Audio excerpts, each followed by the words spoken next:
YouTube. Just kidding. So this is a sketch right now. You can see here's the real thing. Let me actually get back to the beginning. Okay, so here's the site. It's called Dropdown Sounds. This is the app. It's a single page web application which enables you to select a musical key. Don't mind the CSS that's going off to the right here. And you'll pick a musical key, and then in the final version, this is working to get all of the information about a musical key loaded here. So that's as far as I've gotten right now. That's the key of A. Here are all the triads in it. Here are all the notes that are in the key. This on the left here, the root, third, fifth, seventh, 11th. That's actually, and I don't even know what 7 is here. This is some CSS that is in the wrong place, so don't mind that. So ultimately, the technology that I was exploring was this thing called Howler. So this is just a quick separate app that was a test, and as you can see, I have C, E, and G here, and if you click on them, you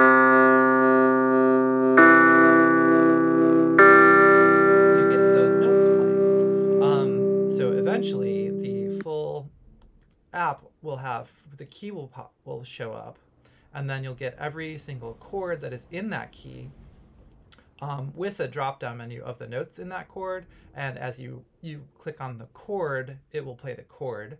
And if you click on the individual notes, it will play the individual notes, so that you can get a sense of what it actually means to be in a musical key. The flats and sharps will display over here on the left. It'll tell you what key you're in. You can select chord complexity, so you can go with triads, 7th chords, 9th chords, 11ths, 13ths.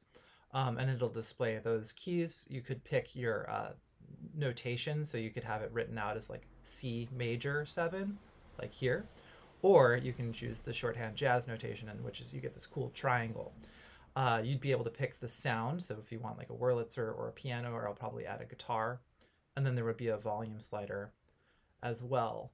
So that is the project. I do want to show real quick one of the how the database works, because I'm pretty proud of it. It's vanilla JavaScript, so I'm just going to delete everything really quickly here so you can see the power of JavaScript is what we're going to demonstrate in just a second here.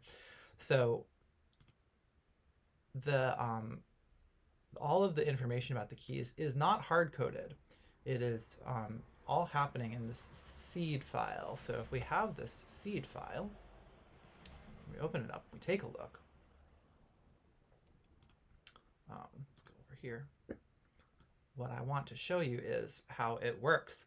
So I have all the notes just defined by name. And then I start off just with this, and this is what I'm most proud of. So you have this musical keys, and it just has the name C and the notes that are in that key, which is C, D, E, F, G, A, B. That's it. That's all that's hard-coded. This nifty little guy here adds all the keys with the flats. So it takes notes and it says let the notes equal musical keys I. So right now there's only one thing in this array, which is the key of C, and then dot keynotes. So it's grabbing these notes, and then it is going here and it is saying find the last one, B, and add flat to it, because in every key as you move along you're adding one flat, and it's going to be the last one in the previous key. So you do that, and then you chop it here, and the next key is going to be the key of F.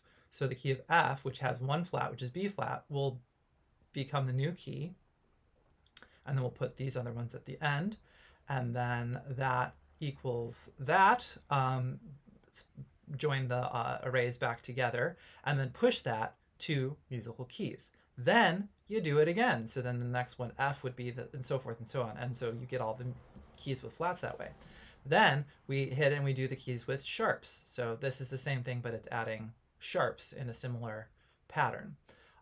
Then we want to add all the triads. So we have this triadify, and it goes through and it grabs the notes, and it says in the array of notes, because for every key, the first key, chord will be major, the second will be minor, The third will be minor, major, major, minor, diminished for every key. So all you need to do is go through the map through the notes in a given musical key, and then add major, minor, minor, major, etc. after that note, and you get the chord. So then this creates all the triads in the chord. This does the same thing with seventh chords, and then I run this for each item in the musical keys array, and that gives me every triad and every seventh chord for those keys. And then finally we're defining the chord notes, so we have to filter through the array. We say, where are we starting? What's the start index? What is the complexity? Is it a triad or is it a seventh chord? And then basically what we have to do is sort the musical scale, the key, the notes in the key, so that it starts at whatever chord we're on. So if we're on D, it would need to start at D.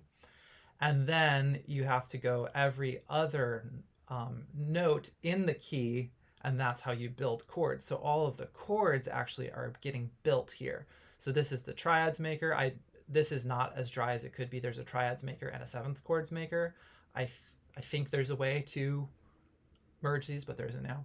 So anyway, so this function creates all the triads and all the notes that are in them. It tells you what complexity, it tells you what degree of this key the chord is, what musical key you're in, and then it lists the notes in it. Same thing for seventh chords. And so then that is that. And when we hit, so again, currently the database here is empty. So when we run it, just like magic, now we can see that every single key that exists is populated with all the correct notes, with all the triads, with all the seventh chords. If we go to the chords, we have a complete list of all the chords, their complexity, if it's a triad, if it's a seventh chord, what degree of the scale of the key they're in, the key that they're in, and the notes that make up those chords. And then there's notes also, and eventually this will have connected to these audio files, which would play it, but I didn't get that far. Anyways, I wanted to show you that. Thank you very much for watching, and I look forward to finishing this project. I think it's going to be really cool.